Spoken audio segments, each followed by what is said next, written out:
Hello. आज हम लोग पढ़ेंगे घरों में इलेक्ट्रिक की सप्लाई कैसे होती है। ठीक है। और इलेक्ट्रिक सप्लाई होता है तो उसमें कितने टाइप्स के वायर लगते हैं, इसमें पूरा प्रोसेस क्या होता है। ठीक है। अर्थिंग क्यों करते हैं, ठीक है, कलर कोडिंग क्या है वायर्स का, स्विच का क्या फंडा है, फिर जो फ्यूज़ वायर यूज करते हैं उसका क्या फंडा है, ये सब चीज़ छोटा छोटा देखेंगे। और इस टॉपिक से जो है शॉर्ट क्वेश्चन ही एग्ज़ाम में आते हैं। ठीक है। लॉन्ग क्वेश्चन यहाँ से नहीं आता है, तो हम लोग देखते हैं। देखो यहाँ पे सबसे पहले ड्राइंग दिया हुआ है पावर स्टेशन। ठीक है। पावर स्टेशन से देखो इलेक्ट्रिक सप्लाई कहाँ हो रहा है, ट्रांसफार्मर में हो रहा है। और ट्रांसफार्मर से देखो 3 वायर जुड़े हुए हैं, live wire, neutral wire and earthing wire. ठीक है। लाइव वायर देखो करंट को सप्लाई कर रहा है घर की तरफ, देख रहे हो एरो दे करके दिया हुआ है, घर की तरफ जा रहा है। और न्यूट्रल वायर क्या कर रहा है, घर से जो करंट है उसको फिर से ट्रांसफार्मर में लेकर के आ रहा है। और अर्थिंग वायर क्या हो रहा है, इस सारा करंट अर्थ में यानी पृथ्वी के अंदर जो है चला जा रहा है। समझ में आया। फिर से फ्रेज देख लो, एक बार फ्रेज दिखा देते हैं। तो देखो यहाँ पे लाइव वायर इधर घर की तरफ गया और न्यूट्रल वायर इधर गया। तो ये वायर्स का क्या फंडा है, ये चीज़ थोड़ा हम लोग देखेंगे। ठीक है। वायर्स का फंडा क्या है, तो यहाँ पे देखो ये जो 3 वायर लगे हुए हैं, लाइव वायर में क्या होता है, करंट होता है, इसका विद्युत विभव काफ़ी हाई होता है। और न्यूट्रल वायर में क्या होता है, विद्युत विभव शून्य होता है। क्या होता है, विद्युत विभव शून्य होता है। कौन से का, काले रंग का। ठीक है। और अर्थिंग वायर जो है पृथ्वी जो है ज़मीन के अंदर, जो उसको एक जगह पर ट्रांसफार्मर में है जहाँ पे, वहाँ पे देखोगे वायर्स को ज़मीन के अंदर जो है कॉपर या एल्युमिनियम का वायर होता है मोटा सा, जो ज़मीन के अंदर गाढ़ा रहता है। ठीक है। तुम लोग को देखने के लिए मिलेगा।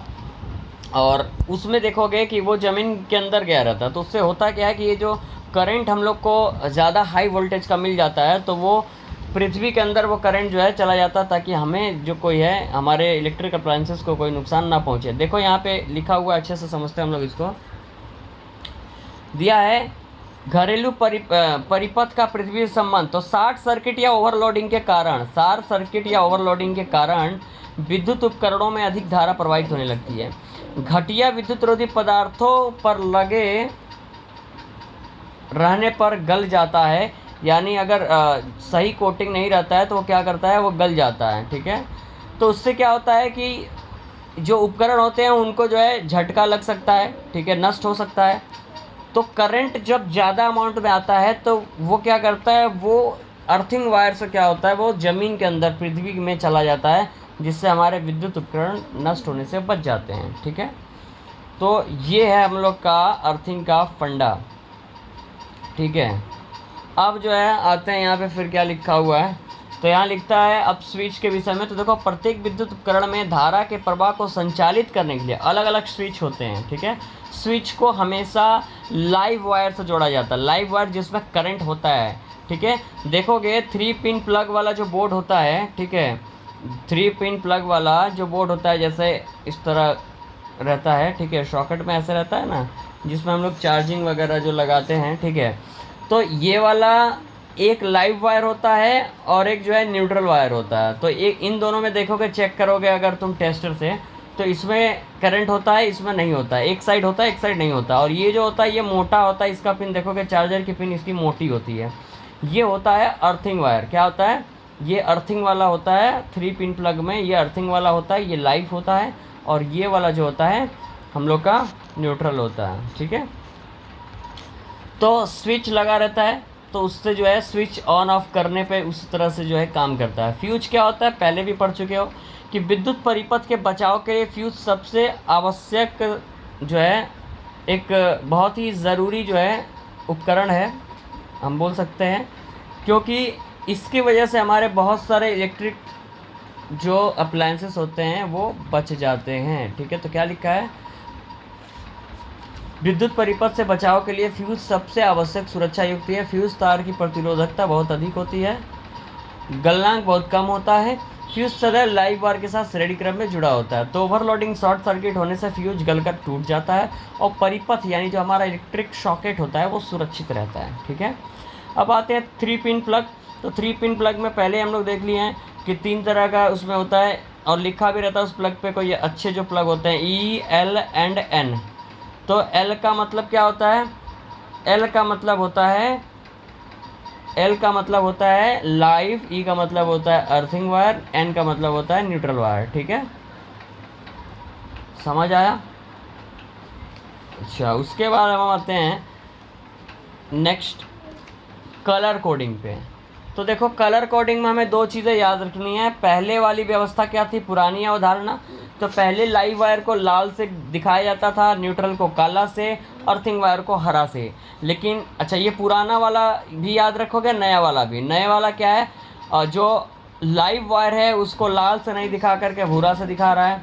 ठीक है, जो न्यूट्रल वायर है वो काला नहीं होकर के हल्का नीला हो गया है, और जो हरा वाला था यानी अर्थिंग वायर का, वो हरा भी होता है और पीला भी होता है। तो दोनों में समझोगे कि पहले क्या था, तो पहले रेड था लाइव और फिर ब्राउन हो गया, पहले न्यूट्रल था ब्लैक तो फिर जा करके हल्का नीला हो गया, उसके बाद ग्रीन, हरा और पीला दोनों यूज़ होता है। तो ये जो चीज़ें हैं ये अच्छे से जो है हमको कर लेना है। अब आते हैं एमसीबी। तो एमसीबी क्या है, देखो पहले भी बता चुके हैं, एमसीबी का फुल फॉर्म होता है मिनिएचर सर्किट ब्रेकर। ये फ्यूज के जगह पे इसे रखा जाता है, क्योंकि फ्यूज जो काम करता है वही काम ये भी करता है, बल्कि फ्यूज से भी ये ज़्यादा सेफ होता है, क्योंकि जब भी करंट का फ्लो ज़्यादा हो जाता है तो अपने आप उसका सर्किट ब्रेक हो जाता है। देखो क्या लिखा है, आजकल प्रायः घरेलू परिपथ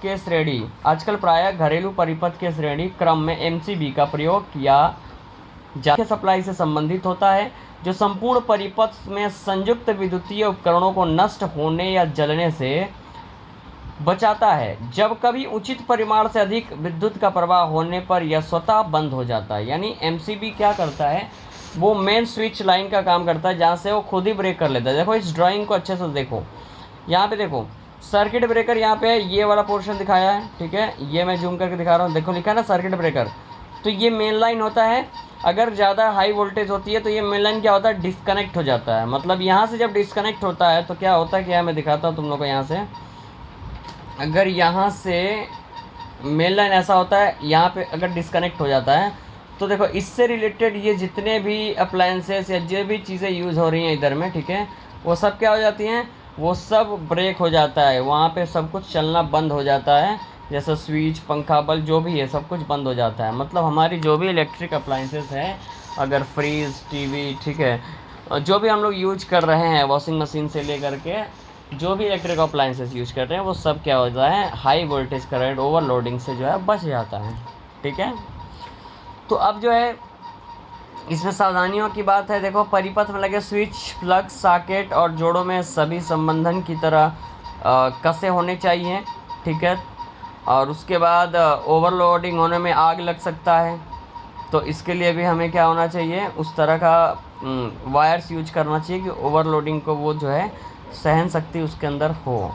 ठीक है, और अर्थिंग, यहाँ पे देखो अधिक शक्ति के उपकरणों को भू तार के आवश्यक संपर्क चाहिए, यानी अर्थिंग कर देना चाहिए। देखोगे कई बार क्या होता है, अगर घर में कंप्यूटर है या टीवी वगैरह है तो उसके पीछे में अगर तुम अगर अपना पतला स्किन यानी हाथ के बैक वाला पार्ट अगर देते हो तो उसमें तुमको हल्का सा ना लगता है जो है तुम्हें करंट मार रहा है। ठीक है, तो ये ऐसा होता है क्यों है, क्योंकि अर्थिंग हुआ नहीं रहता। अगर अर्थिंग हो जाता है ना तो ऐसे करंट नहीं मारता है।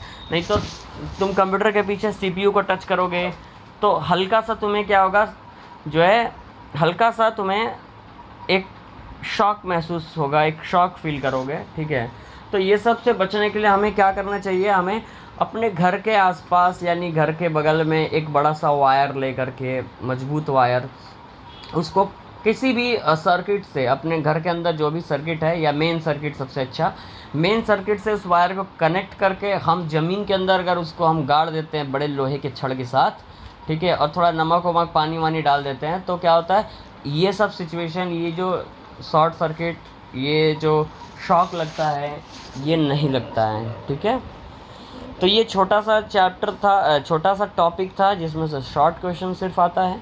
तो बस यही जानना है तुम लोग को इसमें। इसके बाद ये चैप्टर ख़त्म हो जाता है और इसके बाद हम लोग पढ़ेंगे पीरियोडिक टेबल।